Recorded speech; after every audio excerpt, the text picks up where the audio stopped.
नमस्कार, मैं आरडी भारती और आप देख रहे हैं बिहारी सुल्तान। बिहार के अंदर ऑपरेशन लोटस आगे बढ़ेगा या ऑपरेशन तीर, ये दुविधा का विषय है।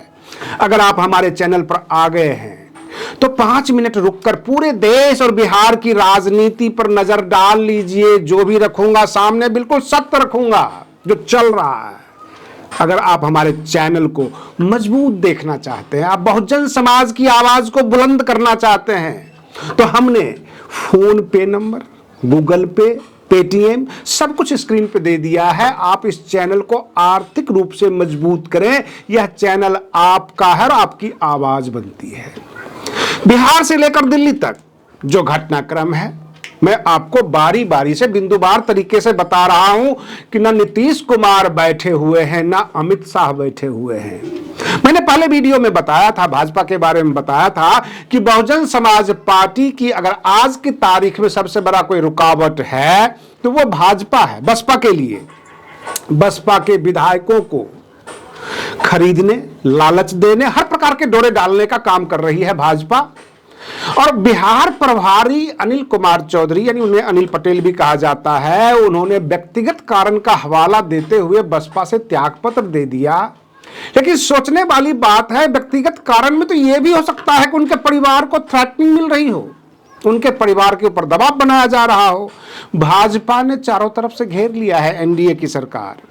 जिस प्रकार का मैंडेट आया है, बिहार में बड़ा कोलाहल की स्थिति है। अब नीतीश कुमार के हां में हां मिला रहे हैं चिराग पासवान, जिनके पास 19 विधायक है। 4 विधायक जो उपेंद्र कुशवाहा का है वो तो नीतीश कुमार का ही समझिए। आईपी गुप्ता उनके साथ हैं, तो सीधे ये हो जाते हैं 90। 5 विधायक एआईएमआईएम का ऑफर मिल चुका है तो 95 हो जाता है। 4 जीतन राम मांझी का तो 99 और 19 अगर चिराग पासवान का मिल जाता है तो 118। अब बात आ जाती है कांग्रेस के 6 विधायक पर। अगर वो आ जाते हैं तो नीतीश कुमार जो है एक अलग ही सरकार बना सकते हैं, लेकिन धमकियां दोनों तरफ से है। और यह मामला गंभीर तब हो जाता है जब स्पीकर पद के बारे में अभी तक कोई क्लियर नहीं है। भाजपा ये कह रही है कि हमारे जो विधायक हैं प्रेम कुमार, वो बनेंगे स्पीकर, और जब स्पीकर उनके हो जाएंगे तो विधायकों को डराकर धमकाकर शामिल किया कराया जा सकता है। जैसे 3 विधायक एकनाथ शिंदे के भाजपा में शामिल हो गए, ताबड़तोड़ ईडी के छापे, सीबीआई से घेराबंदी, इस तरह से तंग तबाह करके विधायकों को अपने पाले में भाजपा ला सकती है। उधर बहुजन समाज पार्टी का एक प्रोग्राम है सर्व समाज भाईचारा कमेटी, जिस सर्व समाज में वो ब्राह्मण कास्ट यानी जनरल कास्ट को लेके आते हैं। ये बसपा का अपना प्रोग्राम है कि हम सबको लेकर चलेंगे। उस पर बहुत बड़ा ग्रहण लग गया। ग्रहण इसलिए लग गया कि कुछ इंटेलेक्चुअल्स, जिन्हें आप इंटेलेक्चुअल्स कहते हैं, पढ़ा लिखा लोग कहते हैं, वो बाबा नहीं है, उनको आप अनपढ़ नहीं कह सकते हैं। आइए, संतोष वर्मा का बयान आता है ब्राह्मण की बहु बेटियों के ऊपर, संबंध बनाने की बात करते हैं। ये अंबेडकरवादी भी हैं। अब सर्व समाज के लोग जो है ये सवाल कर रहे हैं कि पहले आप भाईचारा कमेटी बनाओगे, उसके बाद सर्व समाज को बुलाओगे, आपकी तो नजरें हमारी बहु बेटियों पर है। क्योंकि अंबेडकरवाद की तो सोच ही यहीं शुरू होती है। जो भाजपा के आरएसएस के गाइडेड मीडिया हैं, वो धीरे धीरे धीरे धीरे इन बातों को तूल देते देते सविता अंबेडकर तक पहुंच गई। यानी डॉक्टर भीमराव अंबेडकर का 6 तारीख को परिनिर्वाण दिवस है, उससे पहले इन तथाकथित अंबेडकरवादियों द्वारा डॉक्टर अंबेडकर को जलील करने की पूरी तैयारी है। अंबेडकरवादियों को भी जलील करने की तैयारी है। इस प्रकार के बयान आते हैं और हो सकता है कि जो लोग इस प्रकार का बयान देते हैं, मैं केवल संदेह जाहिर करता हूं, भाजपा आरएसएस के डायरेक्टेड होंगे, उनके इशारे पर होंगे, अथवा कांग्रेस के इशारे पर होंगे कि अगर सर्व समाज बसपा के साथ जुड़ जाती है, बसपा मजबूत हो जाएगी, तो ब्राह्मण और सर्व समाज के खिलाफ इतनी अभद्र टिप्पणी करना शुरू कर दें ताकि कोई सर्व समाज के लोग बसपा के नजदीक जाए नहीं। और जातिवाद करके, अंबेडकरवाद करके बसपा का ऐसे ही हम वोट काट रहे हैं। यानी बसपा को पूरी तरह से कमजोर करने की पूरी तैयारी है। जिस तरह बिहार के चुनाव में आपने राजद का रिजल्ट देखा, बिहार के चुनाव में इस बात का मैं खुद गवाह हूं कि राजद के लोगों से लोग सवाल करते थे कि जब आप शिक्षा मंत्री बनते हो, जब आप पावर में आते हो, तो रामचरितमानस की चौपाई आपको याद आती है, आप हमें जलील करते हो, हम आपको वोट क्यों दें? यह सवाल हुआ।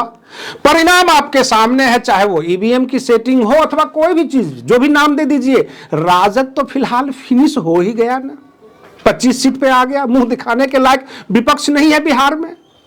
अगर बसपा के नेता कार्यकर्ता ये कहते हैं हम सर्व समाज की मीटिंग ले रहे हैं, हम सबको लेकर चलते हैं, और सर्व समाज के लोग ये कह दें कि आपकी राष्ट्रीय अध्यक्ष तो महिला है, आपकी जो बसपा की राष्ट्रीय अध्यक्ष महिला हैं, क्या वो महिला है तो महिला के प्रति उनको लगाव नहीं है, गुस्सा नहीं आता? बाबाओं के बयान पे तो वो ट्वीट करती हैं, लेकिन संतोष वर्मा आईएएस ने जो अभद्र टिप्पणी की, क्या बहन मायावती जी का एक ट्वीट भी आया?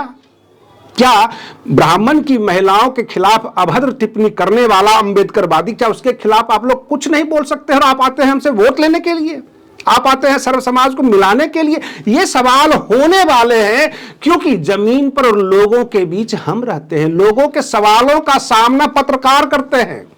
रही बात ये, बिहारी सुल्तान चैनल ना कांग्रेसी मीडिया है, ना इंडिया अलायंस की मीडिया है, ना बसपा की मीडिया है। हम सच सबके सामने रखते हैं। सबसे पहले मैं बहुजन समाज पार्टी के कार्यकर्ताओं और तमाम जनता से ये क्लियर कर देना चाहता हूं कि सतीश कुमार सिंह उर्फ पिंटू यादव जो बसपा के विधायक हैं, उनके पिताजी क्रिटिकल कंडीशन में आईसीयू में भर्ती है, और इसलिए वो अपने पिताजी की सेवा में लगे हुए हैं। अगर ये भ्रम फैलाया जाता है कि सतीश कुमार यादव गायब हैं या भाजपा ने उन्हें गायब कर रखा है, तो उन्होंने अपनी सफाई दे दी, मीडिया से आग्रह किया कि आप ये बातें फैला दें कि मैं अपनी पिताजी की सेवा में हॉस्पिटल में हूं, मैं गायब नहीं हूं, मैं बसपा के साथ था, बसपा के साथ हूं और बसपा के साथ ही रहूंगा। अब प्रश्न ये उठता है कि जब सर्व समाज के लोगों ने कहा आप बहुजन मीडिया को प्रमोट करते हैं, बहुजन समाज की खबरें देते हैं, क्या बोल्ड होकर आप बोलेंगे कि किसी भी समाज की बहू बेटी के ऊपर उंगलियां नहीं उठनी चाहिए, अभद्र टिप्पणी नहीं होनी चाहिए? तो मैंने वीडियो बनाया, मैंने आपके सामने रखा कि संतोष वर्मा जो आईएएस अफसर है, कुंठित मानसिकता के लोग हैं, और उनका बयान को बसपा कि कोई भी नेता समर्थन नहीं करेगा। मैं अपने दर्शकों से कह रहा हूं, क्या आप समर्थन करते हैं किसी भी समाज की बहु बेटियों के बारे में खिलाफ बोलना, गंदे सोच रखना? ये आईएएस वर्मा ने ऐसा कह के पूरे अंबेडकरवादी समाज को बदनाम करने की कोशिश की। अब लोग जो हैं सीधे अंबेडकर पर पहुंच रहे हैं कि उन्होंने भी ब्राह्मण की लड़की से शादी किया था।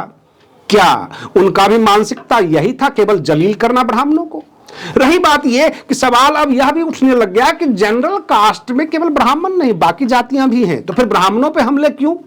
तो इसका सीधा सा जो हम लोग आकलन करते हैं, बसपा के महासचिव हैं सतीश चंद्र मिश्रा जी, अगर वहां पर सतीश चंद्र यादव होते अथवा कोई और जाति के लोग होते तो शायद ब्राह्मणों के ऊपर इतने हमले ना हो, क्योंकि जो बसपा के खिलाफ पार्टियां हैं, जिसको बसपा से तकलीफ है, वो टारगेट के रूप में सतीश चंद्र मिश्रा जी को लेते हैं और ये दिखाते रहते हैं। जबकि एससी, एसटी, ओबीसी माइनॉरिटीज की बात करके वो वोट भी इकट्ठा करना चाहते हैं, किसी प्रकार की डेवलपमेंट की बातें नहीं करते। जैसे कि बसपा में DS4 भी था, बसपा जागरूकता अभियान भी चलाती है। बसपा के लिए बहन मायावती जी ने कई बार कहा है ये राजनीतिक दल कम और मिशन ज्यादा है, हम लोग समाज के साथ हैं, लेकिन बाकी पार्टियां केवल चुनाव में ही एससी, एसटी, ओबीसी माइनॉरिटीज को याद करती है, बाकी समय वो भूल जाती है।